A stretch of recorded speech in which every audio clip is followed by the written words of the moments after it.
오늘은 위로를 드리려는 이야기가 아닙니다. 오히려 여러분이 평생 좋은 사람으로 살다가 어느 날 문득 혼자 남는 이유를 아주 냉정하게 짚어보려 합니다. 나이를 먹을수록 인간관계에서 가장 아픈 순간은 배신이 아닙니다. 내가 이렇게까지 했는데 왜 아무도 내 편이 아니지 하는 허탈감입니다. 그 허탈감은 대개 큰 사건에서 오지 않습니다. 작은 친절이 반복되면서 조금씩 존중이 닳아 없어지는 과정에서 옵니다. 제가 오래 살아보니 사람 사이에는 참 이상한 법칙이 하나 있습니다. 많이 베푼 사람이 오래 기억될 것 같지만 현실은 정반대입니다. 늘 챙겨주던 사람이 어느 순간부터는 있는 듯 없는 사람이 됩니다. 부탁이 있을 때만 떠올리는 이름이 되고 급할 때만 찾는 연락처가 됩니다. 여러분도 비슷한 경험이 있으실 겁니다. 처음에는 상대가 고맙다며 두 손을 잡습니다. 정말 미안해요. 잊지 않을게요. 라고 말합니다. 그런데 두 번째부터는 표정이 달라집니다. 고마움이 익숙함으로 바뀝니다. 세 번째는 기대가 됩니다. 네 번째는 당연히 됩니다. 다섯 번째, 여러분이 한 번 거절하면 그때부터 상대의 눈빛이 변합니다. 왜 안 도와줘요? 라는 말은 안 해도 그 얼굴에 다 써 있습니다. 그리고 여러분은 그 순간 관계가 예전 같지 않음을 느낍니다. 이것이 나쁜 사람만의 문제가 아닙니다. 인간의 심리가 그렇게 작동합니다. 자주 받는 도움은 특별함을 잃고 특별함을 잃은 것은 가치가 떨어집니다. 가치가 떨어진 도움은 은혜가 아니라 기본 서비스가 됩니다. 그리고 기본 서비스가 끊기면 사람은 화를 냅니다. 여러분이 그동안 쌓아온 것이 고마움이 아니라 습관이었기 때문입니다. 저는 이 대목에서 늘 마음이 아픕니다. 착한 마음으로 시작했는데 결과는 상처로 끝나니까요. 제가 젊었을 때 저도 그런 착한 마음의 함정에 빠진 적이 있습니다. 교단에 서면 학생도 많고 부탁도 많습니다. 어떤 부탁은 진심으로 도와주고 싶습니다. 어떤 부탁은 거절하기 애매합니다. 그때 저는 거절하지 않는 것이 덕이라고 착각했습니다. 그래서 시간을 내고 힘을 쓰고 제 몫을 깎아가며 돕기도 했습니다. 처음에는 사람들의 칭찬이 따라옵니다. 교수님은 참 따뜻하세요. 정말 의리 있으세요. 그런데 시간이 지나면 칭찬은 사라지고 요청만 남습니다. 더 정확히 말하면 요청이 아니라 지시처럼 바뀝니다. 언제까지 해줄 수 있느냐가 아니라 당연히 해줄 것이라고 믿는 태도가 생깁니다. 그때 저는 깨달았습니다. 사람이 편해졌다는 말은 좋은 말 같지만 사실은 위험한 말입니다. 편하다는 것은 부담이 없다는 뜻이고 부담이 없다는 것은 조심하지 않는다는 뜻입니다. 조심하지 않으면 존중도 약해집니다. 존중도 약해집니다. 존중이 약해진 관계는 반드시 균열이 납니다. 여기서 중요한 질문이 하나 나옵니다. 그럼 도와주지 말아야 합니까? 아닙니다. 저는 평생 교육을 하며 도움의 가치가 얼마나 큰지 잘 압니다. 문제는 배셋 자체가 아니라 한계 없는 배셋입니다. 경계가 없는 친절은 상대를 사람으로 대하는 것이 아니라 무의식적으로 기능으로 바꾸어 놓습니다.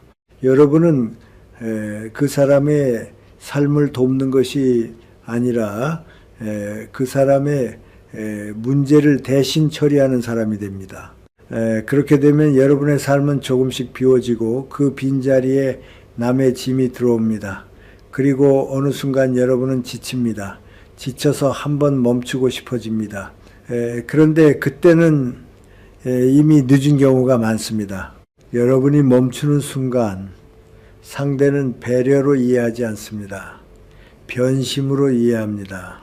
예전엔 해줬잖아요 라는 말로 여러분을 죄인처럼 만들기도 합니다. 착한 사람은 이 말에 무너집니다. 미안함이 생기고 다시 손을 내밀고 다시 소진됩니다. 저는 이 구조를 아주 단순하게 정리합니다. 관계는 많이 주면 깊어지는 것이 아닙니다. 관계는 적절히 주면 오래 갑니다. 물도 넘치면 흘러 넘쳐 집을 망치고 모자라면 말라버립니다. 사람 사이에도 딱 맞는 지점이 있습니다. 그 지점을 찾는 사람이 지혜로운 사람이고 그 지점을 지키는 사람이 존중받는 사람입니다. 그런데 많은 분들이 이 지점을 못 찾습니다. 이유는 하나입니다. 거절이 나쁜 일이라고 배웠기 때문입니다. 거절은 차갑고 거절하면 관계가 깨질 것 같고 거절하면 내가 나쁜 사람이 될 것 같다고 느낍니다.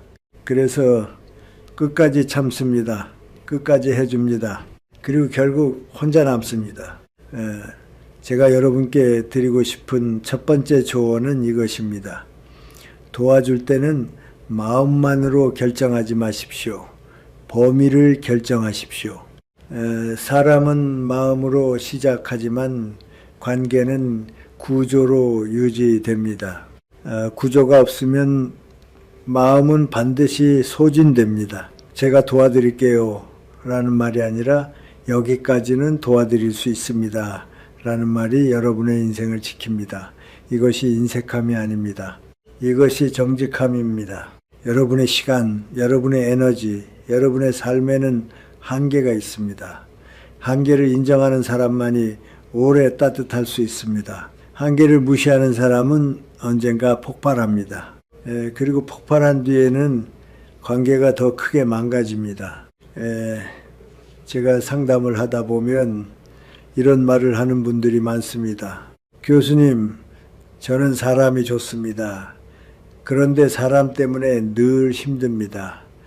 저는 그 말을 들으면 한 문장으로 답합니다. 사람이 좋은 게 문제가 아니라 사람이 너무 쉬운 게 문제입니다. 여러분이 너무 쉬우면 여러분의 호의는 값이 떨어집니다. 값이 떨어진 호의는 존중을 받지 못합니다. 그때부터 인간관계는 의리가 아니라 소모가 됩니다. 여러분은 사랑을 주고 있다고 생각하지만 상대는 편의를 받고 있다고 느낍니다. 이 차이가 관계를 무너뜨립니다. 오늘 여기까지 말씀드리며 한 가지를 꼭 마음에 새기셨으면 합니다. 착한 사람은 더 착해져서 해결되지 않습니다. 더 많이 베풀어서 존중받지 않습니다. 오히려 선을 긋는 법을 배워야 합니다. 여러분이 선을 긋는 순간 관계가 깨질까 두려우실 겁니다. 그러나 제가 오래 살아본 경험으로 말씀드립니다. 선을 그었는데 깨지는 관계라면은 그 관계는 처음부터 여러분을 사람으로 대하지 않았을 가능성이 큽니다. 관계는 희생으로 유지되는 것이 아니라 서로의 자리를 지키는 것으로 유지됩니다. 그리고 그 시작은 여러분이 여러분의 자리를 지키는 것입니다. 사람들은 종종 이렇게 묻습니다. 교수님, 선을 긋는다고 하면 구체적으로 어떻게 말해야 합니까? 관계가 상할까봐 겁이 납니다. 저는 그 질문을 들을 때마다 여러분이 겁내는 것이 거절 자체가 아니라 미움받는 느낌이라는 것을 압니다. 우리는 어릴 때부터 좋은 사람이라는 평가를 잃지 않으려고 살아왔습니다. 그래서 누군가의 부탁을 거절하면 마치 내 인격이 부족한 것처럼 느낍니다. 하지만 제가 오래 살아보니 인간관계에서 가장 위험한 감정은 죄책감입니다. 죄책감은 여러분의 삶을 조용히 잠식합니다. 그 죄책감 때문에 여러분은 또 한 번 선을 넘겨줍니다. 그러다 어느 날 자신이 누구를 위해 사는지 모르게 됩니다. 선을 긋는다는 것은 차갑게 말하라는 뜻이 아닙니다. 저는 오히려 말을 잘하는 것보다 구조를 만드는 것이 더 중요하다고 봅니다. 관계에서 구조란 무엇입니까? 상대가 여러분에게 기대할 수 있는 범위를 분명히 아는 것입니다. 기대가 분명하면 사람은 조절합니다. 기대가 무한하면 사람은 끝없이 요구합니다. 문제는 상대가 악해서가 아니라 사람은 누구나 가능하다면 더 편한 길을 택하기 때문입니다. 여러분이 늘 가능하다고 말하면은 상대는 그 가능성 위에 습관을 세웁니다. 습관은 곧 당연이 되고 당연은 권리가 됩니다. 제가 학생들을 가르치며 가장 많이 보았던 장면이 있습니다. 어떤 학생은 질문을 하면 바로 답을 달라고 합니다. 정답이 뭡니까? 그때 제가 답을 바로 주면 그 학생은 다음에도 같은 방식으로 옵니다. 생각을 하지 않습니다. 의존을 학습합니다. 그런데 제가 이렇게 말하면 상황이 달라집니다. 네가 생각하는 답은 뭐니? 왜 그렇게 생각했니? 다른 방법은 없을까? 처음에는 학생이 답답해합니다. 하지만 시간이 지나면 그 학생은 스스로 길을 찾습니다. 관계도 똑같습니다. 여러분이 무조건 해결해주면 상대는 요구를 학습합니다. 여러분이 범위를 정하고 책임을 돌려주면 상대는 자립을 학습합니다. 결국 여러분이 어떤 방식으로 돕느냐가 상대의 성격을 만들기도 합니다. 그러면 선을 긋는 말은 어떤 말이어야 할까요? 저는 3가지 원칙을 늘 강조합니다. 첫째, 짧아야 합니다. 둘째, 범위가 있어야 합니다. 셋째, 기준을 길게 설명하지 않아야 합니다. 많은 분들이 거절을 할 때 말을 길게 합니다. 미안해서입니다. 변명처럼 들릴까봐 더 꾸밉니다. 그런데 제가 경험한 바로는 말이 길어질수록 상대는 빈틈을 찾습니다. 그럼 다음 주엔 되나요? 그 정도면 괜찮잖아요. 이번만 예외로 해주시면 안 돼요? 여러분이 설명을 많이 할수록 상대는 여러분의 사정을 존중하기보다 협상의 재료로 씁니다. 그래서 존중받는 사람은 말이 짧습니다. 이번에는 어렵습니다. 그건 제가 할 수 있는 일이 아닙니다. 여기까지만 가능합니다. 이 정도로 충분합니다. 짧고 분명한 말이 오히려 상대를 더 편하게 합니다. 왜냐하면 상대도 더 이상 설득하지 않아도 된다는 것을 알기 때문입니다. 설득해야 하는 관계는 이미 불균형이 시작된 관계입니다. 둘째, 범위를 제시하십시오. 안 됩니다만 말하면 상대는 단절로 느낍니다. 하지만 범위를 말하면 구조가 생깁니다. 제가 시간은 30분까지 낼 수 있습니다. 돈은 이 정도까지만 도울 수 있습니다. 오늘은 자료만 드리고 결정은 본인이 하셔야 합니다. 이런 말은 차갑지 않습니다. 오히려 현실적입니다. 여러분의 한계를 밝히는 것은 상대를 무시하는 것이 아니라 관계를 오래가게 만드는 정직입니다. 사람은 정직한 사람을 무시하기 어렵습니다. 그 정직은 흔들리지 않는다는 신호이기 때문입니다. 셋째, 기준을 늘어놓지 마십시오. 저는 원래 이런 사람이라서요. 저는 원칙이 있어서요. 제가 싫어하는 스타일이라서요. 이런 말을 반복하면 상대는 여러분을 이해하는 것이 아니라 여러분을 설득해야 할 대상으로 봅니다. 원칙을 말로 많이 설명하는 사람은 오히려 불안해 보입니다. 왜냐하면 말로 원칙을 세운다는 것은 행동이 흔들릴 가능성이 있다는 뜻이기 때문입니다. 반대로 원칙을 행동으로 보여주는 사람은 설명이 필요 없습니다. 그 사람은 한번 정하면 바꾸지 않습니다. 기분이 좋아도 바꾸지 않고 미안해도 바꾸지 않습니다. 사람들은 이유를 몰라도 결과를 봅니다. 아, 이 사람은 여기까지구나. 이 선을 넘으면 안 되겠구나.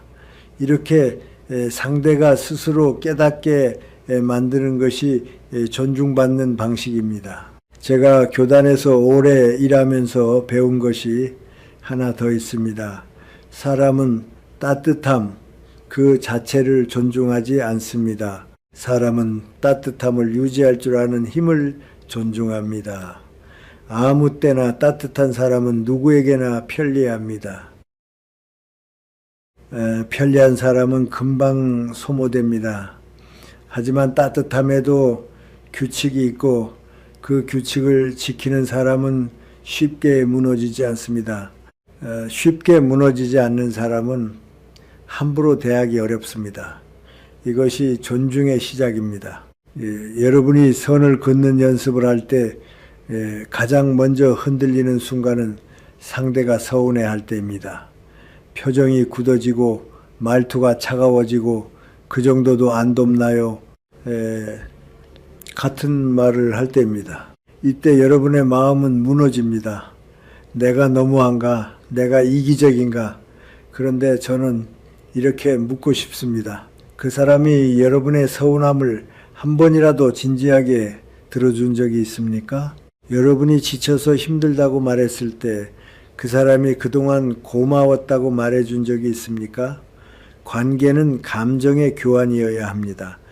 한쪽의 죄책감으로 유지되는 관계는 교환이 아니라 착취에 가깝습니다.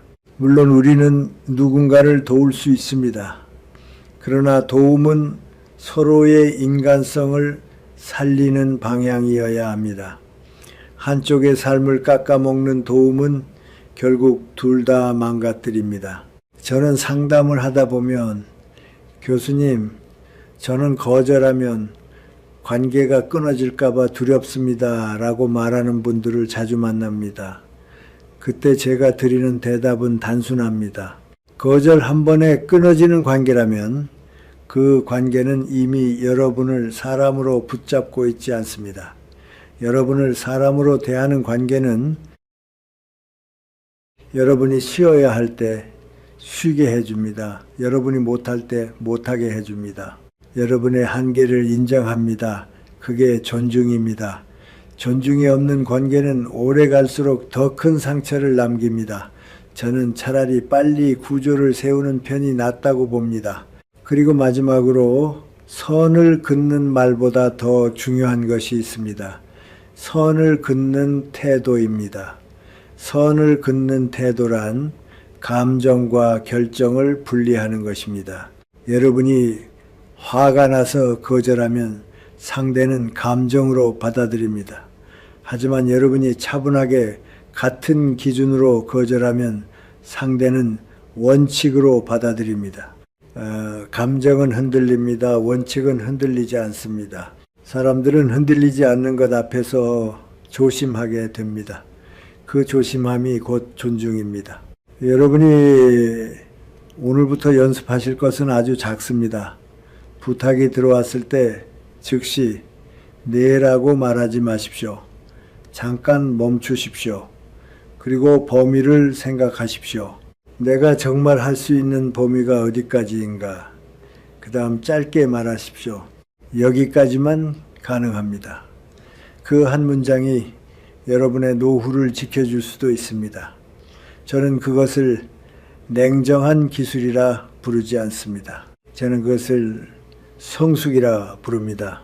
인간관계에서 선을 긋는 말을 연습하는 분들이 다음으로 부딪히는 벽이 있습니다.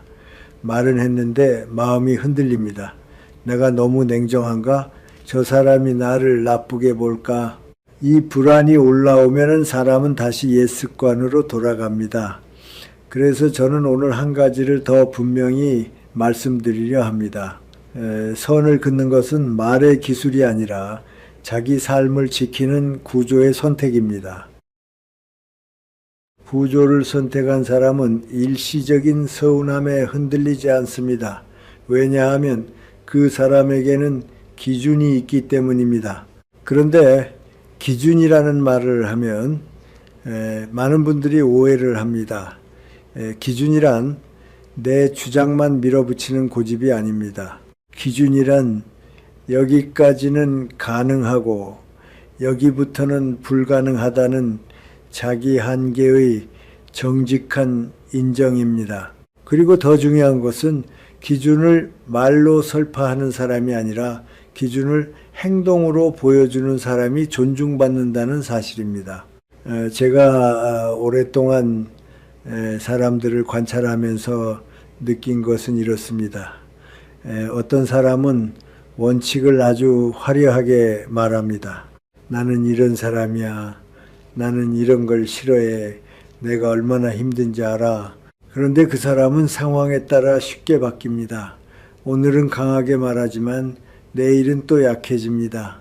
그때 상대는 무엇을 배우느냐 하면 이 사람은 밀어붙이면 결국 풀린다는 것을 배웁니다. 결국 원칙을 말로 많이 하는 사람일수록 오히려 더 자주 이용당합니다. 반대로 어떤 사람은 말이 많지 않습니다. 설명도 길지 않습니다. 하지만 선택이 늘 같습니다.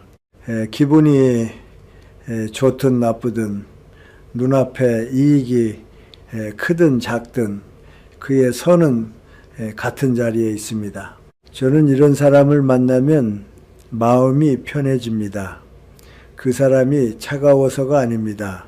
예측 가능해서입니다.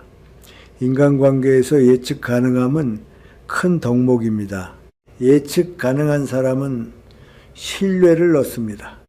신뢰는 곧 존중으로 이어집니다. 여러분이 존중을 받으려면 바로 이 지점에 들어가셔야 합니다. 기준을 길게 말하지 말고 행동으로 보여주십시오. 예를 들어 누군가가 돈을 빌려달라고 합니다. 여러분이 저는 원래 돈 거래를 싫어해요. 예전에 이런 일도 있었고요. 제가 지금 형편이 어떻고요. 이렇게 말을 길게 하면 상대는 여러분을 이해하는 것이 아니라 설득할 재료를 찾습니다. 그럼 조금만 딱 이번만 이자까지 쳐드릴게요. 다른 사람은 안 되고 당신만 믿어요. 이렇게 몰아붙입니다. 그러나 여러분이 짧게 저는 돈을 빌려주는 일은 하지 않습니다라고 말하면 그 말은 상대에게 벽이 아니라 표지판이 됩니다. 이 표지판이 있어야 상대도 길을 바꿉니다. 표지판이 없으면 상대는 계속 같은 길로 옵니다. 여기서 많은 분들이 또 흔들립니다. 그렇게 말하면 너무 딱딱하지 않나요? 저는 이렇게 말씀드립니다. 딱딱한 것이 문제가 아닙니다. 흔들리는 것이 문제입니다. 오늘은 딱딱하게 말해놓고 내일은 미안해서 다시 풀어주면 상대는 딱딱함을 진짜로 받아들이지 않습니다. 딱딱함이 진짜가 되려면 말보다 선택이 지속되어야 합니다. 그 지속이 사람을 바꿉니다. 상대를 바꾸기 이전에 여러분 자신을 바꿉니다. 저는 강단에서 학생들에게도 똑같이 했습니다. 어떤 학생은 규정을 어기고도 이번만 봐주세요 라고 합니다. 처음엔 마음이 약해집니다. 젊은 학생이고 사정이 있을 수도 있습니다. 그런데 한 번 봐주면 다음에는 더 큰 부탁이 옵니다. 그리고 다른 학생들도 예외를 배웁니다. 결국 규정이 사라집니다. 저는 그때 깨달았습니다. 한 사람을 위해 예외를 만들면 공동체 전체가 흔들립니다. 인간관계에서도 같습니다. 한 사람의 부탁을 위해 내 기준을 무너뜨리면 내 삶 전체가 흔들립니다. 그래서 저는 가능하면 기준을 지키는 친절을 택했습니다. 차갑게 거절하라는 말이 아닙니다. 내가 지킬 수 있는 방식으로 돕는 친절을 하라는 것입니다. 기준을 행동으로 보여주는 가장 좋은 방법은 반복입니다. 반복은 사람에게 메시지를 줍니다. 이 사람은 말이 아니라 실제로 이렇게 산다. 그 메시지가 쌓이면 상대는 더 이상 여러분을 시험하지 않습니다. 인간관계에서 시험이 줄어든다는 것은 여러분이 존중받고 있다는 뜻입니다. 시험이 많다는 것은 여러분의 선이 아직 흐릿하다는 뜻입니다. 흐릿한 선은 넘어가기 쉽습니다. 분명한 선은 넘기 어렵습니다. 하지만 여러분이 기준을 지키려 할 때 가장 큰 유혹이 있습니다. 바로 눈앞의 이익입니다. 관계가 어색해지는 것이 두려워서 평판이 나빠질까봐 혹은 당장 편해질 것 같아서 여러분은 다시 선을 낮추고 싶어집니다. 그때 저는 이렇게 말해드리고 싶습니다. 눈앞의 편함을 위해 선을 낮추면 나중에는 더 큰 불편이 온다. 지금 한번 도와주면 상황이 조용해질 수 있습니다. 하지만 상대는 이 사람은 결국 해준다는 결론을 내립니다. 그러면 다음 부탁은 더 쉬워집니다. 여러분의 평온은 더 빨리 무너집니다. 기준을 지키는 사람은 때로 오해를 받습니다. 냉정하다, 정이 없다. 그런데 저는 오해를 감수할 가치가 있다고 봅니다. 왜냐하면 기준을 지키지 못하면 결국 여러분은 어느 날 폭발합니다. 폭발한 뒤에는 오해가 아니라 상처가 남습니다. 왜 갑자기 변했냐는 말이 나오고 관계는 단절로 끝나기도 합니다. 기준을 지키는 것은 단절이 아니라 단절을 예방하는 길입니다. 저는 이것을 관계를 지키는 정직이라고 부릅니다. 그리고 한 가지 더 말씀드리겠습니다. 기준을 지키는 사람은 결국 관계의 질을 바꿉니다. 여러분이 다 받아주는 사람일 때는 주변에 사람이 많아 보입니다. 연락도 많고 부탁도 많습니다. 그런데 기준을 세우기 시작하면은 처음에는 사람이 줄어듭니다. 연락이 뜸해질 수 있습니다. 그때 많은 분들이 불안해합니다. 봐라, 내가 거절하니까 다 떠난다. 하지만 저는 그것을 손해라고 보지 않습니다. 오히려 정리라고 봅니다. 여러분에게 진심이 있는 사람은 남습니다. 여러분을 편의로만 대하던 사람은 떠납니다. 그리고 남는 관계는 깊어집니다. 피상적인 100명보다 진심으로 통하는 몇 사람이 더 강합니다.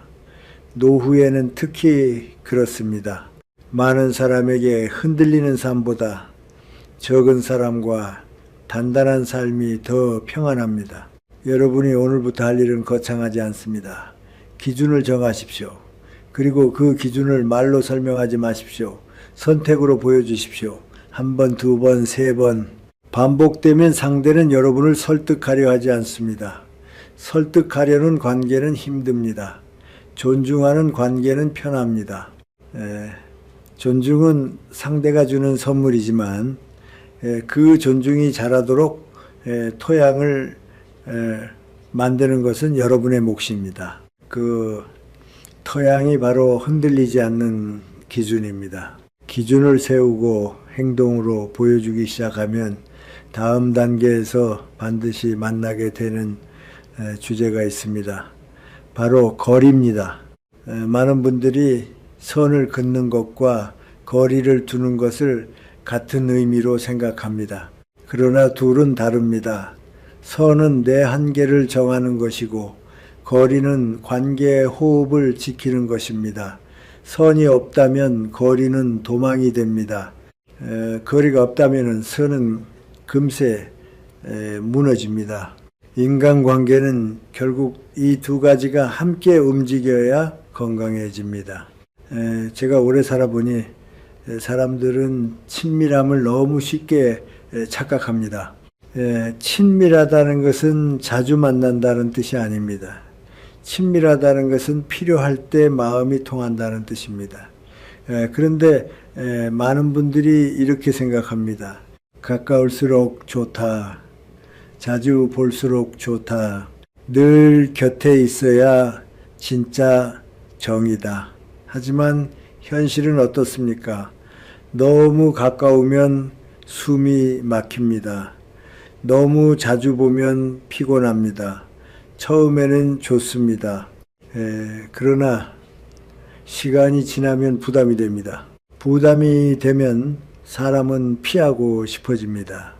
결국 관계가 깨어지는 이유는 큰 싸움이 아니라 작은 피로가 누적되기 때문입니다. 저는 교단에서 수십 년 동안 사람을 만났습니다. 사람을 많이 만난다는 것은 좋은 일처럼 들리지만 실제로는 에너지의 관리가 필요합니다. 학생들과도 동료들과도 주변 사람들과도 적절한 거리를 만들지 못하면 금방 소진됩니다. 제가 젊었을 때는 언제든 만날 수 있는 사람이 되는 것이 미덕이라고 생각했습니다. 누가 찾아오면 시간을 내고 부탁이 오면 바로 움직이고 연락이 오면 즉시 답했습니다. 그런데 어느 날 제 자신을 보니 제가 살고 싶은 삶이 아니라 남의 요구에 맞춘 삶을 살고 있었습니까? 그때 깨달았습니다. 거리를 두는 것은 냉정함이 아니라 나를 지키는 성숙함이라는 것을요. 거리에는 두 가지 기능이 있습니다. 첫째는 기대치를 낮추는 기능입니다. 여러분이 늘 즉시 반응하고 늘 곁에 있으면 상대는 그것을 기본값으로 설정합니다. 그러면 여러분이 잠깐 늦어져도 하루 바빠져도 상대는 불안해합니다. 그리고 그 불안이 서운함으로 바뀝니다. 반대로 여러분이 처음부터 나는 항상 즉시 반응하는 사람이 아니다 라는 리듬을 가지고 있으면 상대는 그 리듬 안에서 움직입니다. 관계가 훨씬 편해집니다. 둘째는 감정을 식히는 기능입니다. 인간은 감정이 올라올 때 가장 나쁜 결정을 합니다. 서운할 때, 화날 때, 억울할 때 우리는 말로 칼을 휘두르기 쉽습니다. 거리는 그 칼을 내려놓게 합니다. 한 발 물러나면 감정이 지나가고 생각이 들어옵니다. 생각이 들어오면 관계는 살 수 있습니다.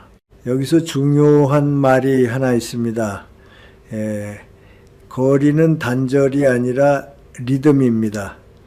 가까이 있을 때도 있고 멀리 있을 때도 있는 것입니다. 문제는 많은 분들이 관계를 붙어 있는 것으로 착각한다는 데 있습니다. 붙어 있으면 처음엔 따뜻합니다. 그러나 시간이 지나면 서로의 영역이 사라집니다. 영역이 사라지면 존중도 사라집니다. 존중이 사라지면 관계는 쉽게 무너집니다. 결국 오래가는 관계는 붙어 있는 관계가 아니라 서로의 영역을 인정하는 관계입니다. 이 영역을 인정한다는 것은 너도 내 삶이 있고 나도 내 삶이 있다는 사실을 받아들이는 것입니다. 노후에 인간관계가 더 힘들어지는 이유도 여기에 있습니다. 젊을 때는 일이 많고 역할이 많습니다. 바쁘기 때문에 자연스럽게 거리가 생깁니다. 그런데 나이가 들면 시간이 생깁니다. 시간이 생기면 관계에 더 매달리기 쉬워집니다. 자주 연락하고 자주 만나고 더 가까워지려 합니다. 그런데 상대는 그렇지 않을 수 있습니다. 자녀도 친구도 형제 자매도 각자의 삶이 있습니다. 이때 왜 연락이 뜸해졌냐고 따지기 시작하면 관계는 더 멀어집니다. 저는 노후의 인간관계에서 가장 중요한 덕목이 기다릴 줄 아는 마음이라고 봅니다. 기다릴 줄 안다는 것은 상대의 시간을 인정하는 것입니다. 상대의 시간을 인정하는 것이 곧 존중입니다. 그렇다면 거리를 어떻게 만들어야 할까요? 저는 세 가지를 권합니다. 첫째, 즉시 반응하지 않는 습관을 가지십시오. 누군가가 부탁을 했을 때 여러분이 바로 네라고 답하면은 관계는 여러분을 즉시 해결사로 기억합니다. 그러면 다음에도 같은 방식으로 옵니다. 그러나 여러분이 생각해보고 말씀드리겠습니다 라고 한번 멈추면 상대는 이 사람은 바로 되는 사람이 아니구나를 배웁니다. 이것이 거리의 시작입니다. 둘째, 모든 감정을 즉시 표현하지 마십시오. 서운함이 생기면 바로 따지지 마십시오. 화가 나면 바로 끊지 마십시오. 저는 감정을 억누르라는 말이 아닙니다. 감정 위에 올라서라는 말입니다. 감정은 파도이고 여러분은 배입니다.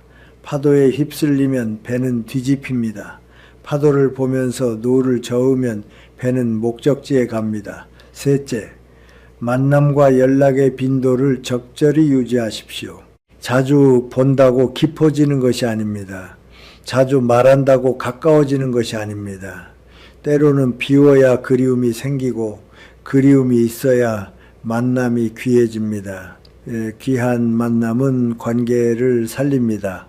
많은 분들이 이 말을 들으면 이렇게 반문합니다. 교수님, 그러면 정이 없어 보이지 않습니까? 저는 단호히 말씀드립니다.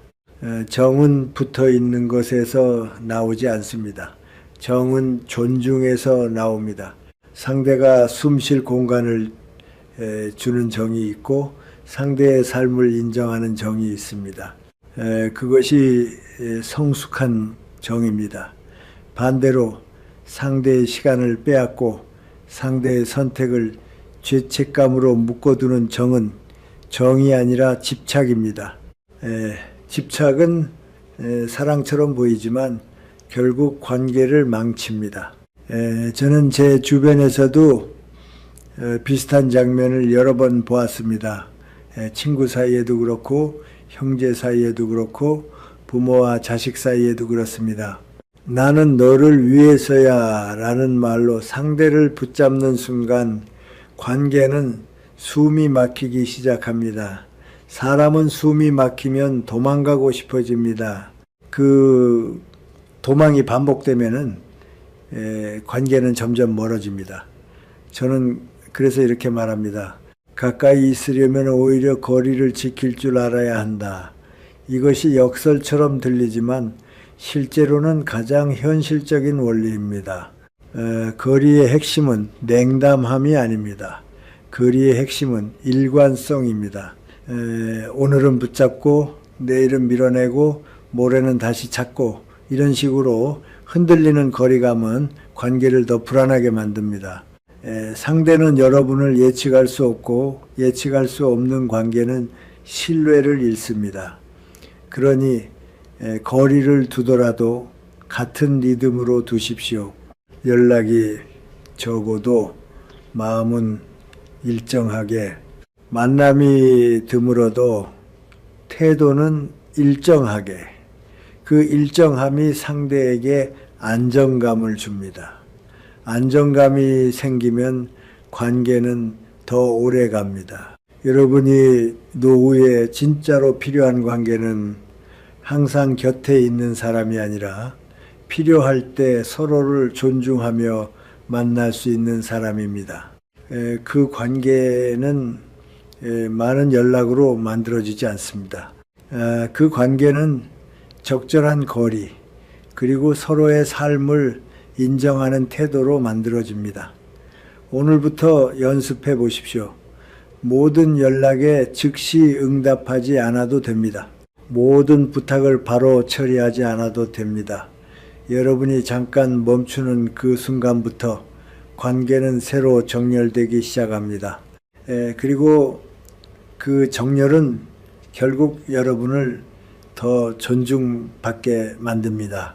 선을 긋고 기준을 지키고 거리를 유지하는 것까지 말씀드렸습니다. 그런데 많은 분들이 이 지점에서 또 하나의 고민을 합니다.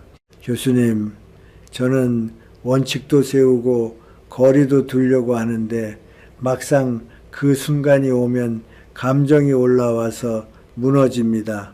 서운하면 따지고 화가 나면 끊고 미안하면 또 도와주고 그러다 보니 관계가 계속 흔들립니다. 저는 그 말을 들을 때마다 인간관계에서 가장 핵심적인 능력이 무엇인지 다시 확인합니다.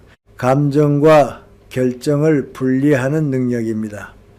이것이 되지 않으면 선도 기준도 거리도 결국 기분 앞에서 무너집니다. 사람은 감정의 동물입니다. 감정이 없는 사람이 성숙한 사람이 아닙니다. 성숙한 사람은 감정을 없애는 사람이 아니라 감정을 다루는 사람입니다. 감정은 파도처럼 올라옵니다. 그 파도를 억지로 눌러도 안 되고 그 파도에 휩쓸려도 안 됩니다. 파도를 바라보고 그 위에 올라서서 내가 갈 방향을 선택할 수 있어야 합니다. 저는 이것을 감정 위에서는 연습이라고 부릅니다. 왜 감정과 결정을 분리해야 합니까? 이유는 단순합니다. 감정으로 결정하면 결정이 오락가락합니다. 오늘은 기분이 좋아서 해주고 내일은 화가 나서 거절하고 모레는 미안해서 다시 해줍니다. 이런 사람을 상대는 어떻게 느낄까요? 따뜻하게 느끼지 않습니다. 불안하게 느낍니다. 불안한 사람은 신뢰를 얻지 못합니다. 신뢰가 없으면 존중도 없습니다. 그래서 저는 이렇게 말합니다. 착한 마음이 존중을 만드는 것이 아니라 일관성이 존중을 만든다. 일관성은 감정이 아니라 기준에서 나옵니다. 제가 강단에서 학생들을 지도할 때도 똑같았습니다. 어떤 학생은 사정이 급하다며 규정을 예외로 해달라고 합니다. 그때 제가 기분이 좋아서 해주면 다음에는 더 큰 예외를 요구합니다.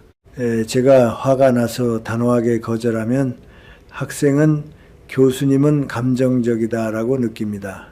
결국 학생도 혼란스러워합니다. 저는 그래서 가능하면 감정으로 판단하지 않으려 노력했습니다. 원칙을 정하고 그 원칙대로 처리했습니다. 학생이 서운해할 수 있습니다. 그러나 시간이 지나면 학생도 교수님은 늘 같다는 것을 압니다. 그 늘 같다는 느낌이 신뢰를 만들고 신뢰가 존중을 만듭니다. 인간관계에서 가장 흔한 함정은 이것입니다. 서운함이 올라올 때 바로 말을 한다는 것. 서운함은 사실 마음속의 기대가 깨어졌다는 신호입니다. 그런데 그 기대가 정당한지 과한지 혹은 내가 제대로 말한 적이 있는지 확인도 하지 않고 바로 따져버립니다. 그러면 상대는 방어합니다. 방어가 시작되면 대화는 싸움이 됩니다. 싸움이 반복되면 관계는 금이 갑니다. 반대로 서운함이 올라왔을 때 잠깐 멈추고 감정을 가라앉힌 뒤에 사실부터 확인하면 관계는 살 수 있습니다. 내가 무엇을 기대했는가? 상대는 그 기대를 알고 있었는가? 내가 말하지 않은 기대를 상대가 알아야 할 의무가 있는가? 이런 질문을 거치면 많은 서운함이 사실은 내 마음에서 만들어진 것임을 알게 됩니다. 그렇다고 해서 여러분의 감정이 틀렸다는 말은 아닙니다. 감정은 언제나 진짜입니다. 그러나 감정이 진짜라고 해서 그 감정이 요구하는 행동이 늘 옳은 것은 아닙니다. 또 하나의 함정은 화가 날 때 결단을 내리는 것입니다. 화가 나면 다 필요 없다는 말이 나오기 쉽습니다. 관계를 끊고 싶어집니다. 그런데 화는 늘 과장됩니다. 화는 상대의 한 행동을 상대의 전 인격으로 확대합니다. 저 사람은 원래 그런 사람이라고 단정하게 만듭니다. 그 순간 내리는 결단은 날카롭지만 나중에 후회로 돌아오기도 합니다. 저는 그래서 화가 났을 때는 결정을 미루라고 말합니다. 거리를 두고 시간을 두고 감정이 내려간 뒤에 판단하십시오. 성숙한 사람은 결정을 빨리 내리는 사람이 아니라 결정을 정확히 내리는 사람입니다. 그리고 가장 많은 분들이 무너지는 지점은 미안함입니다. 내가 거절하면 상대가 힘들지 않을까? 내가 안 도와주면 내가 나쁜 사람이 아닐까? 이 미안함은 인간적인 마음입니다. 하지만 미안함이 기준을 무너뜨리면 그 미안함은 결국 여러분을 소진시키고 나중에는 원망으로 바뀝니다. 미안함으로 해준 일은 오래가면 반드시 대가를 요구합니다. 말로 요구하지 않아도 마음속에서 요구합니다. 내가 너를 위해 얼마나 했는데. 이 마음이 생기면 관계는 이미 오염됩니다. 그래서 저는 미안함을 느끼되 미안함으로 결정하지 말라고 합니다. 미안함은 감정으로 품고 결정은 기준으로 하십시오. 이것이 감정과 결정을 분리하는 삶입니다. 그렇다면 어떻게 연습해야 합니까? 저는 아주 구체적인 방법을 권합니다. 첫째, 바로 답하지 않는 습관을 가지십시오.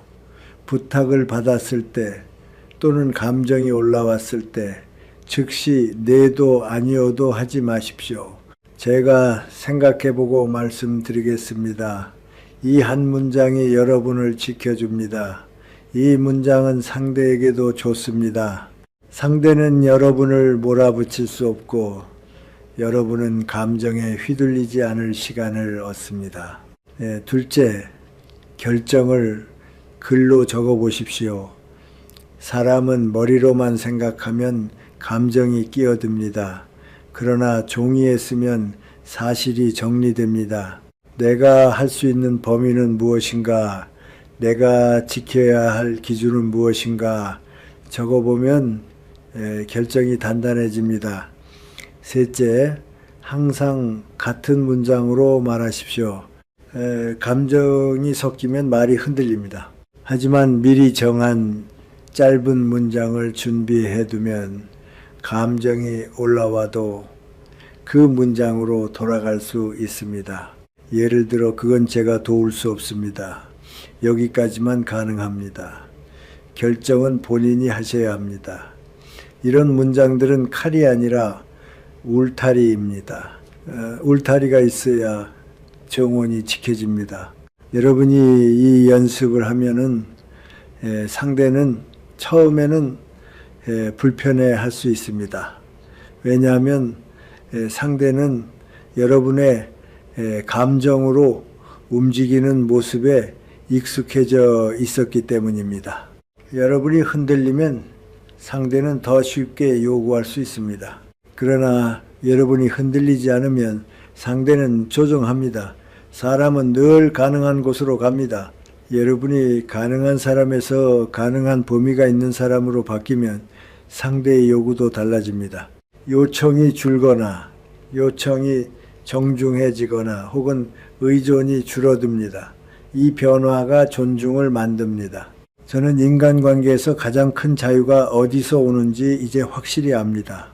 감정이 올라와도 내가 나를 잃지 않는 데서 옵니다. 서운해도 화가 나도 미안해도 나는 내 기준으로 판단할 수 있다는 확신, 그 확신이 생기면은 여러분은 더 이상 사람에게 끌려가지 않습니다. 그리고 끌려가지 않는 사람은 이상하게도 더 많은 사람에게 사랑받습니다. 왜냐하면 그 사람과 함께 있으면 불안하지 않기 때문입니다. 인간은 불안한 관계를 피하고 안정된 관계를 찾습니다. 안정된 관계는 감정의 폭이 없는 관계가 아니라 감정과 결정이 분리되어 있는 관계입니다. 오늘부터 여러분은 감정을 없애려 하지 마십시오. 감정을 인정하되 감정으로 결정하지 마십시오. 그 한 걸음이 여러분을 더 성숙하게 만들고 결국 더 존중받게 만들 것입니다. 선을 긋고 기준을 지키고 거리를 만들고 감정과 결정을 분리하는 것까지 왔습니다. 그런데 여기서 인간관계의 마지막 관문이 하나 남습니다. 많은 분들이 가장 도와주고 싶다는 마음이 강할 때 바로 이 관문에서 무너집니다. 그것은 무엇이냐 하면 문제를 즉시 해결해 주지 않는 도움입니다. 사람은 누군가 힘들어하면 바로 손을 내밀고 싶어 합니다. 빨리 해결해 주면 관계가 좋아질 것 같고 내가 필요한 사람이 된 것 같아 뿌듯하기도 합니다. 하지만 제가 오래 살면서 확실히 알게 된 것은 즉시 해결해 주는 도움은 상대를 키우기보다 의존을 키우는 경우가 많다는 사실입니다. 저는 교육을 평생 해왔습니다. 교육은 결국 사람을 자립하게 만드는 일입니다. 그런데 자립은 말로 가르치지 않습니다. 경험으로 배우게 해야 합니다. 학생이 문제를 틀렸을 때 제가 정답을 바로 알려주면 그 순간은 편합니다. 학생은 고개를 끄덕이고 돌아갑니다. 하지만 다음 시험에서 또 비슷한 문제를 틀립니다. 왜냐하면 생각하는 힘이 자라지 않았기 때문입니다. 반대로 제가 정답을 주지 않고 네가 어디에서 막혔는지 말해봐. 어떤 방법을 써봤니? 너라면 어떻게 풀겠니? 라고 물으면 학생은 처음엔 답답해합니다. 그러나 그 답답함이 바로 성장의 문턱입니다. 답답함을 통과한 학생은 다음부터 스스로 길을 찾습니다. 관계도 똑같습니다. 여러분이 늘 해결해주면 상대는 문제가 해결되는 법을 배우지 못합니다. 대신 사람을 이용하는 법을 배웁니다. 그리고 그 사람이 바로 여러분이 됩니다. 사람들은 도움을 요청할 때 표면적으로는 문제를 말하지만 실제로는 감정을 가져옵니다. 불안, 두려움, 조급함, 억울함. 그 감정이 크면 클수록 상대는 지금 당장을 요구합니다. 빨리 좀 도와줘. 지금 아니면 큰일 나. 너밖에 없어. 이런 말은 여러분의 마음을 흔듭니다. 여러분이 거절하기 어려운 이유는 그 말이 사실처럼 느껴지기 때문입니다. 그러나 저는 여러분께 묻고 싶습니다. 정말 지금 당장 여러분이 해결하지 않으면 무너지는 일입니까? 혹은 그 사람이 스스로 해결할 수 있는 일을 단지 불안해서 여러분에게 떠넘기는 것입니까? 이 질문을 하지 않으면 여러분은 늘 긴급이라는 말에 끌려다니게 됩니다. 그리고 긴급이 반복되면 그것은 긴급이 아니라 습관입니다. 존중받는 사람은 여기서 태도가 다릅니다. 존중받는 사람은 상대의 감정을 받아주되 문제의 책임까지 대신 지지 않습니다. 감정은 들어줄 수 있습니다. 힘들겠구나. 불안하겠구나. 네 마음 이해한다. 여기까지는 인간적인 위로입니다. 그러나 그 다음에 바로 해결을 대신 해주면 여러분은 상대의 삶을 잠깐 편하게 만들어줄 수는 있어도 상대가 스스로 서는 힘을 빼앗을 수 있습니다. 저는 이것을 진짜 배려가 아니라고 봅니다. 진짜 배려는 상대를 약하게 만드는 것이 아니라 상대가 스스로 강해질 수 있도록 돕는 것입니다. 그래서 저는 도움을 청하는 사람이 왔을 때 바로 답을 주기보다 질문을 던지는 방식을 권합니다. 너는 어떻게 할 생각이니? 지금까지 어떤 방법을 써봤니? 가능한 선택지가 뭐가 있니? 그 선택지들 중에 네가 감당할 수 있는 건 무엇이니? 이 질문들은 상대를 괴롭히려는 질문이 아닙니다. 상대를 사람으로 존중하는 질문입니다. 상대를 아직 성장할 수 있는 존재로 보는 태도입니다. 사람은 누군가가 나를 믿어줄 때 놀랍게도 스스로 움직이기 시작합니다. 반대로 누군가가 늘 대신해 줄 때 사람은 움직임을 멈춥니다. 이것이 의존의 메커니즘입니다. 많은 분들이 그럼 너무 차갑게 느껴지지 않나요? 라고 묻습니다. 아닙니다. 차가운 것은 무관심입니다. 제가 말하는 것은 무관심이 아니라 책임의 경계를 분명히 하는 따뜻함입니다. 상대가 선택해야 할 영역을 빼앗지 않는 따뜻함입니다. 부모가 자녀를 사랑한다고 해서 평생 신발끈을 매주지 않습니다. 처음에는 매줍니다. 그러나 어느 순간부터는 가르치고 스스로 하게 합니다. 넘어지면 일으켜주되 대신 걷지는 않습니다. 인간관계에서도 이 원리가 그대로 적용됩니다. 여러분이 누군가를 사랑한다면 그 사람이 스스로 걷게 해 주어야 합니다. 제가 상담을 하다 보면은 특히 노후에 가장 많이 생기는 갈등이 있습니다. 가족 간에도 형제자매 간에도 친구 간에도 왜 내 문제를 네가 해결해 주지 않느냐는 서운함이 생깁니다. 그런데 그 서운함은 사실 이런 기대에서 옵니다. 가까운 사이면 당연히 도와야 한다. 저는 그 말이 절반만 맞다고 봅니다. 가까운 사이일수록 더 신중하게 도와야 합니다. 가까운 사이일수록 대신 해결이 습관이 되면 관계가 망가지기 쉽습니다. 왜냐하면 가까운 사이에는 감정이 크기 때문입니다. 감정이 크면 요구도 커집니다. 요구가 커지면 경계가 무너집니다. 경계가 무너지면은 존중이 사라집니다. 존중이 사라지면은 결국 사랑도 상처를 남깁니다. 그래서 저는 즉시 해결하지 않는 도움을 하나의 원칙으로 삼으라고 말합니다. 이것은 냉정함이 아니라 장기적인 관점입니다. 오늘 한번 해결해 주면은 조용해질 수 있습니다. 그러나 다음에도 같은 상황이 옵니다. 그때 또 해결해 주면은 여러분은 문제 해결사가 됩니다.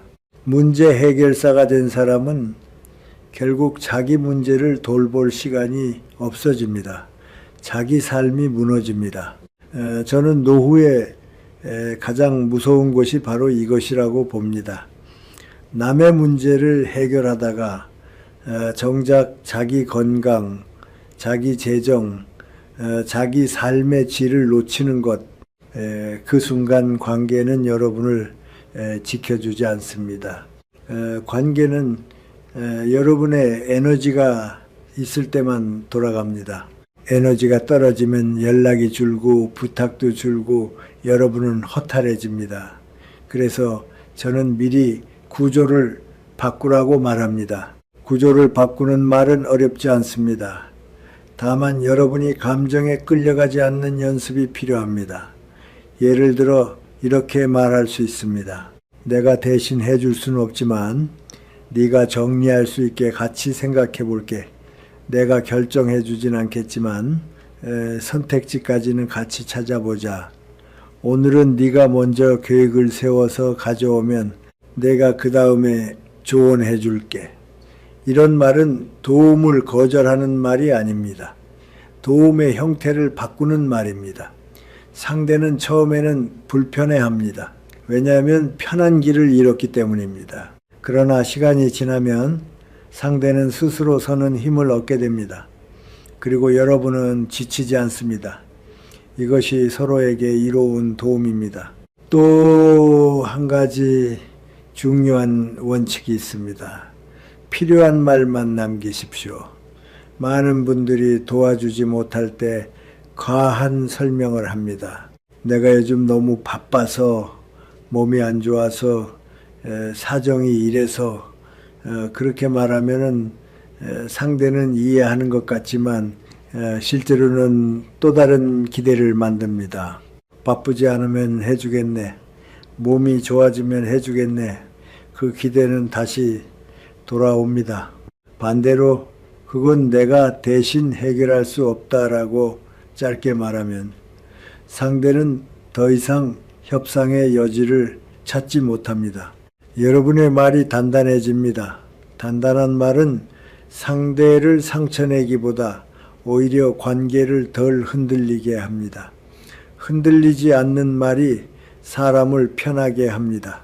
여러분이 누군가를 돕고 싶을 때 오늘부터 한 가지를 기억하십시오. 돕는다는 것은 짐을 대신 들어주는 것이 아니라 짐을 드는 근육을 키워주는 것이다. 근육은 대신 키워줄 수 없습니다. 스스로 움직여야 생깁니다. 여러분은 옆에서 안전을 지켜주고 방향을 알려주고 넘어졌을 때 손을 잡아줄 수 있습니다. 그러나 걸음은 그 사람이 걸어야 합니다. 그 경계를 지킬 때 여러분은 존중받습니다. 그리고 여러분의 삶도 지켜집니다. 노후의 인간관계는 결국 선택입니다. 내가 편한 사람으로 살 것인가, 존중받는 사람으로 살 것인가. 편한 사람은 당장은 사랑받는 것 같지만 오래가면 소진됩니다. 존중받는 사람은 처음엔 오해를 받을 수 있지만 결국 관계가 단단해지고 마음이 평안해집니다. 저는 여러분이 후자를 선택하시길 바랍니다. 여러분의 따뜻함이 오래 가려면 따뜻함에도 경계가 필요합니다. 그 경계는 차가움이 아니라 지혜입니다. 지금까지 우리는 선, 기준, 거리, 감정과 결정의 분리, 그리고 즉시 해결해 주지 않는 도움까지 이야기했습니다. 그런데 인간관계에는 마지막으로 한 가지 더 남습니다. 많은 분들이 이 지점에서 다시 흔들립니다. 교수님, 저는 이제 알겠습니다. 그런데 막상 그렇게 살아보니 사람 수가 줄어들고 외로워졌습니다. 예전처럼 연락도 많지 않고 부탁도 줄었는데 마음이 허전합니다. 내가 잘하고 있는 걸까요? 저는 그 질문이 아주 중요하다고 봅니다. 왜냐하면 여러분이 진짜로 바뀌려면 관계의 양에서 관계의 질로 시선을 옮겨야 하기 때문입니다. 인간관계에서 마지막 성장은 바로 이 전환에서 일어납니다. 사람들은 흔히 외로움을 사람이 없어서라고 생각합니다. 그래서 사람을 늘리려 합니다. 모임을 늘리고 연락처를 늘리고 관계를 넓히려 합니다. 하지만 제가 오래 살아본 경험으로 말씀드리면 외로움은 사람 수에서 오지 않습니다. 외로움은 깊이에서 옵니다. 100명이 있어도 외로운 사람이 있고 두세 명만 있어도 충분한 사람이 있습니다. 차이는 그 관계가 내 마음을 지탱해 주는가 아니면 내 에너지를 빼앗아 가는가에 있습니다. 여러분이 선을 긋기 시작하면 반드시 일어나는 변화가 있습니다. 여러분을 편하게 쓰던 사람들이 먼저 떨어져 나갑니다. 그들은 여러분이 갑자기 나빠졌다라고 생각할 수 있습니다. 예전엔 안 그랬는데 왜 변했어? 이런 말을 할 수 있습니다. 그러나 저는 그 말을 들을 때 오히려 여러분이 이제 정상으로 돌아가고 있다는 신호로 봅니다. 왜냐하면 그동안 여러분이 비정상적으로 많은 것을 감당해 왔기 때문입니다. 여러분이 정상으로 돌아가면 그 비정상에 기대어 살던 사람들은 불편해집니다. 그래서 떠나기도 합니다. 이것이 여러분에게는 공허로 느껴집니다. 하지만 공허는 실패가 아닙니다. 공허는 공간입니다. 그 공간이 있어야 새로운 관계의 질이 들어옵니다. 누구의 관계의 질이 왜 중요한지 말씀드리겠습니다. 나이가 들수록 우리의 시간은 더 소중해집니다. 에너지도 예전 같지 않습니다. 감정도 쉽게 소진됩니다. 그래서 관계의 효율이 아니라 관계의 의미가 중요해집니다. 젊을 때는 관계가 넓어도 감당이 됩니다. 하지만 노후에는 넓은 관계가 오히려 불안을 만들기도 합니다. 연락은 많지만 마음은 비어 있습니다. 만나고 나면 피곤합니다. 도와주고 나면 허탈합니다. 이런 관계는 결국 여러분을 늙게 합니다. 반대로 적지만 단단한 관계는 여러분을 살립니다. 그 관계는 여러분을 쓰지 않습니다. 여러분을 존중합니다. 여러분의 한계를 인정합니다. 여러분이 힘들 때 조용히 곁을 지켜줍니다. 저는 이런 관계가 노후의 진짜 재산이라고 봅니다. 그런데 여기서 많은 분들이 또 착각합니다. 그럼 사람을 가려서 만나라는 말입니까? 저는 가려서 만나라는 말을 사람을 평가하라는 뜻으로 쓰지 않습니다. 저는 관계를 정렬하라는 뜻으로 씁니다. 정렬이란 무엇입니까? 내 삶의 방향과 내 기준에 맞게 관계의 위치를 다시 놓는 것입니다. 모든 사람을 같은 거리에서 같은 정성으로 대하면 여러분은 반드시 무너집니다. 어떤 사람은 가까이 두어도 되고 어떤 사람은 적당한 거리에서 보면 됩니다. 어떤 사람은 깊은 이야기를 나눌 수 있고 어떤 사람은 인사만 해도 충분합니다.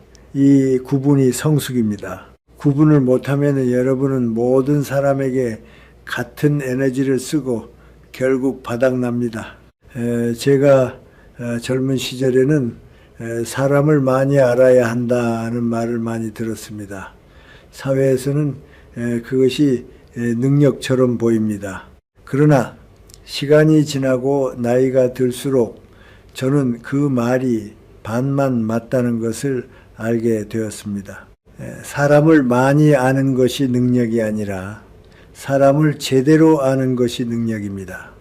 그리고 더 중요한 것은 여러분 자신이 어떤 사람인지 아는 것입니다.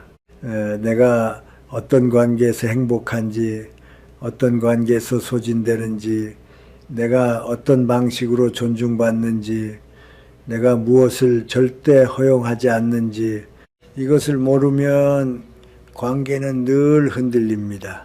반대로 이것을 알면 관계는 선명해집니다. 관계의 질을 높이려면 여러분은 한 가지를 받아들여야 합니다. 모든 사람에게 좋은 사람이 될 수 없다는 사실입니다. 이것을 받아들이지 못하면 여러분은 계속 좋은 사람으로 남으려다가 또 무너집니다. 모든 사람에게 좋은 사람으로 살면 결국 누구에게도 좋은 사람이 되지 못합니다.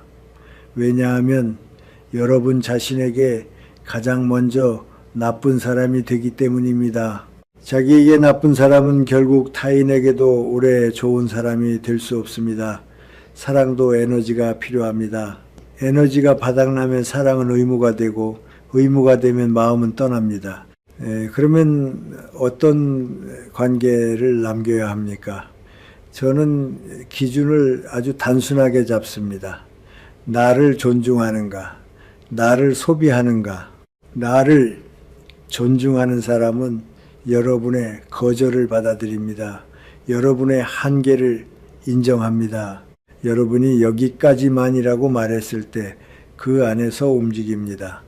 반대로 나를 소비하는 사람은 여러분의 거절을 죄책감으로 바꿉니다.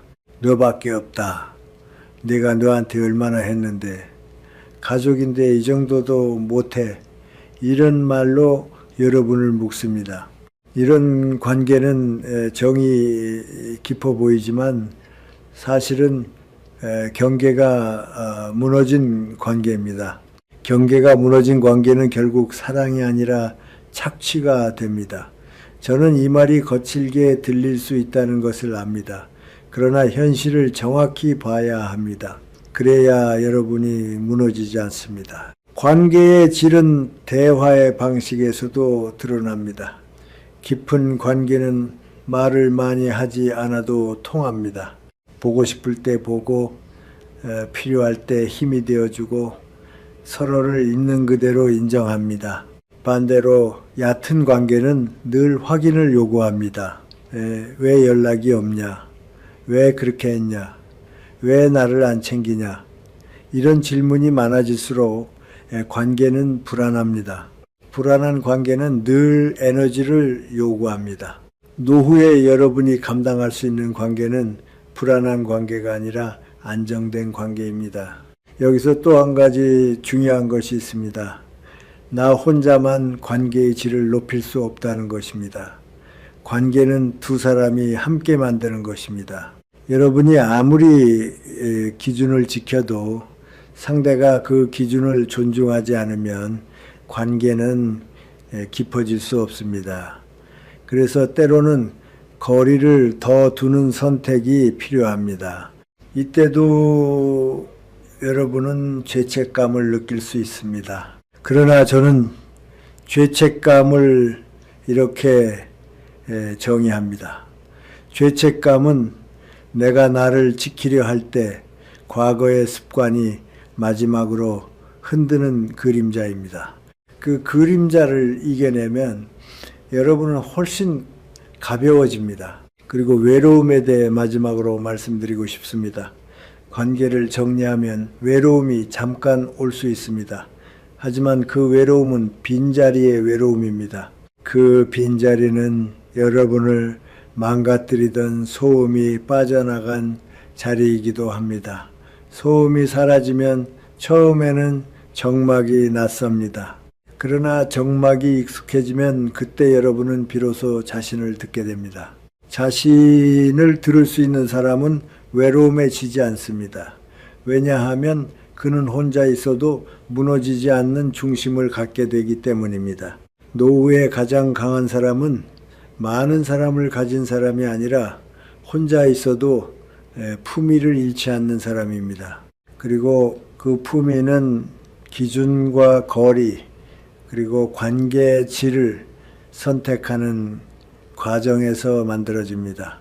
여러분이 오늘부터 해야 할 일은 관계를 늘리는 것이 아닙니다. 관계를 깊게 만드는 것입니다.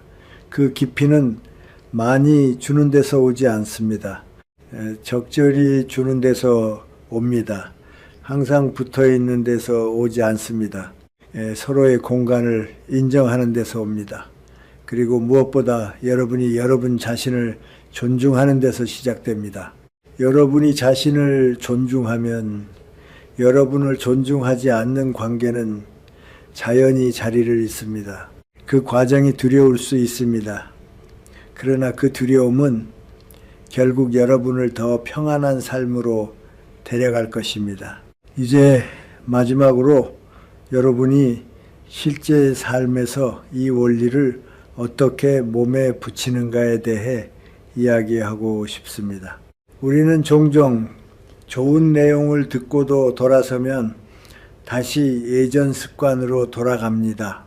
왜냐하면 인간은 생각보다 쉽게 변하지 않기 때문입니다.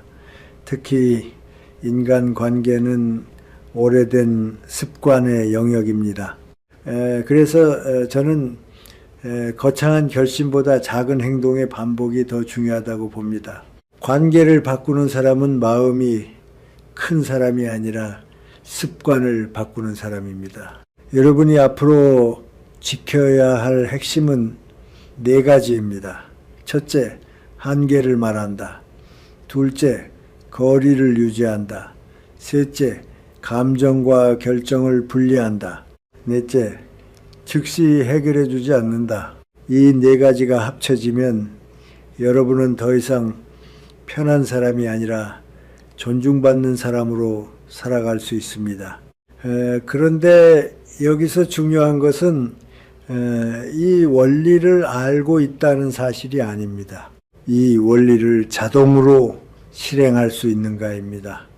자동이 되려면 여러분의 입과 손과 시간의 사용법이 바뀌어야 합니다. 제가 권하는 첫 번째 실천은 아주 단순합니다. 답을 늦추는 습관입니다. 연락이 오거나 부탁이 들어오면 즉시 네라고 하지 마십시오. 즉시 안 돼라고도 하지 마십시오. 단 한 문장을 준비해 두십시오. 생각해보고 말씀드리겠습니다.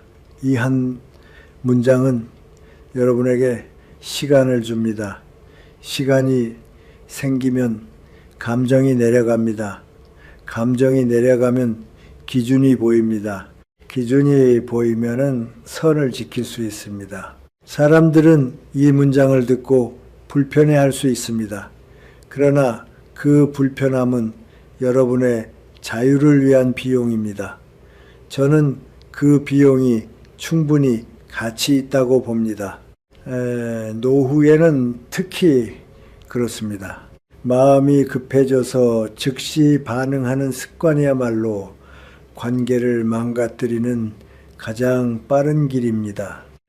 두 번째 실천은 범위를 숫자로 정하는 것입니다. 많은 분들이 여기까지만이라고 말하지만 그 여기가 모호합니다. 모호하면 상대는 다시 밀어붙입니다.